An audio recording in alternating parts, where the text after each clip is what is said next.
सबको मेरा जय मसीह की। हम लोग दाऊद के जीवन से कुछ बातों को देख रहे हैं। पिछला वीडियो में आप लोगों ने देखा है कि दाऊद कुछ भी करने से पहले परमेश्वर से पूछता है, फिर वो आगे बढ़ता है। हम लोग पहला सामुएल उसका 23 अध्याय में देखें, जब फलस्ती लोग आकर के किला नगर को घेर लिया था, उन्हें लूट रहा था, मार रहा था, सता रहा था। दाऊद ने 2 बार परमेश्वर से पूछा और आगे बढ़ा। और हम लोग देखते हैं परमेश्वर ने दाऊद को कहा, जा और किला के लोगों को बचा। उसी समय हम लोग देखते हैं साउल भी दाऊद का पीछा कर रहा था, मार रहा था, और वो सोच रहा था कि मैं उसको मार करके खत्म कर दूंगा। हम लोग देखते हैं दाऊद परमेश्वर से पूछ करके आगे बढ़ा और जय पाया।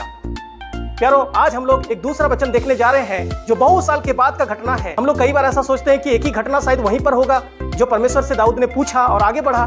प्यारो, ऐसा नहीं। बहुत साल बीतने के बाद हम लोग देखते हैं फिर एक घटना ऐसा आया जो हम लोग दूसरा सामुएल उसका 5 अध्याय और 17 से 21 वचन में पढ़ सकते हैं। फलस्तियों ने यह सुना कि इस्राएल का राजा होने के लिए दाऊद का अभिषेक हुआ, तब सब फलस्ती दाऊद की खोज में निकले। यह सुनकर दाऊद गढ़ में चला गया। हम लोग पहला सामुएल जब 23 अध्याय को पढ़ते हैं और दूसरा सामुएल जब 5 अध्याय को पढ़ते हैं, बहुत बड़ा समय का अंतराल है यहाँ पर। पहला सामुएल में परमेश्वर से जब दाऊद ने पूछा था, उस समय साउल जिंदा था, साउल राज कर रहा था, साउल का बच्चा लोग जिंदा था। लेकिन जब हम लोग दूसरा सामुएल उसका 5 अध्याय में आते हैं तो हम लोग देखते हैं कि यहाँ पर साउल नहीं है, क्योंकि साउल पहला सामुएल में हम लोग देखते हैं अंतिम में वो मर गया है, उसको मार डाला गया है। उसके बाद हम लोग देखते हैं कि दाऊद को इस्राएल लोगों ने राजा बनाया।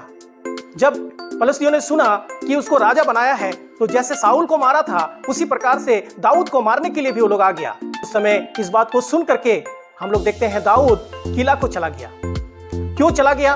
वो परमेश्वर से पूछने चला गया, मैं क्या करूं, क्या नहीं करूं। आइए हम लोग 18 और 19 वचन को पढ़ेंगे। तब फलस्ती आकर रपाइम नामक तराई में फैल गए।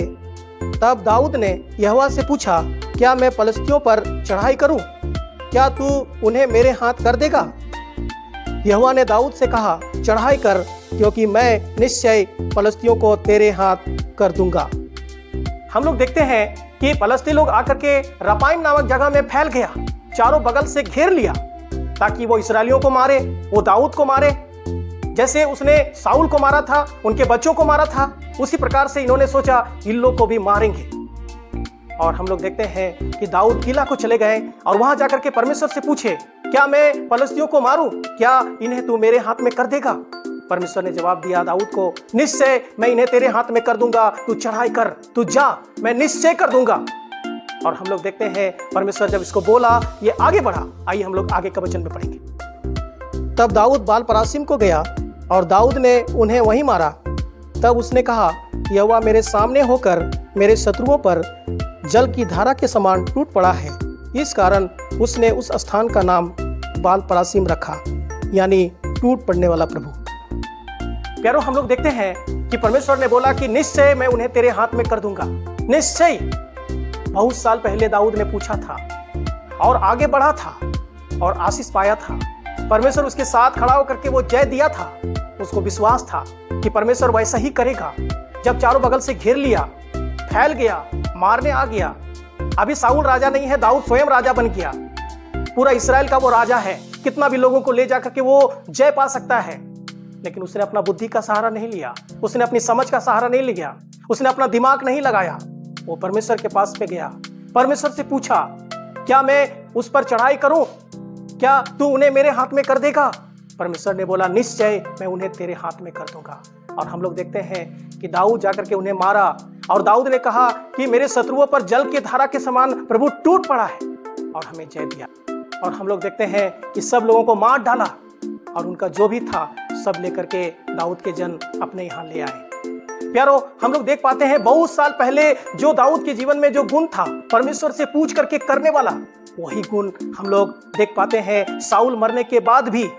उस अपनी समझ का सहारा नहीं लेकर के वो परमेश्वर से पूछने किया। जब फलस्ती लोग घेर लिया, फलस्ती लोग फैल गया, फलस्ती लोग आक्रमण करने के लिए तैयारी कर रहा था, वो अपने लोगों को लेकर के नहीं चला गया। वो ऐसा नहीं सोचा कि अब तो साउल मारने वाला नहीं है मुझे, अब तो यहाँ का पूरा राजपाट मेरे हाथ में है, पूरा पावर मेरे हाथ में है, अब मैं कुछ भी कर सकता हूँ। वो जानता था कि प्रभु से पूछेंगे, प्रभु बोलेगा तो मैं आगे बढ़ेंगे।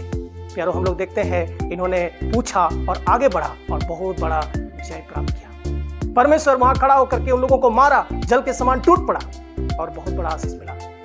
नया नया रहते हैं प्रभु में, हम प्रभु को पूछते हैं, प्रभु को प्रेम करते हैं, हम वचन को प्रेम करते हैं, कलीसिया को प्रेम करते हैं, परमेश्वर की आज्ञाओं को प्रेम करते हैं, हम पूछ करके आगे बढ़ते हैं।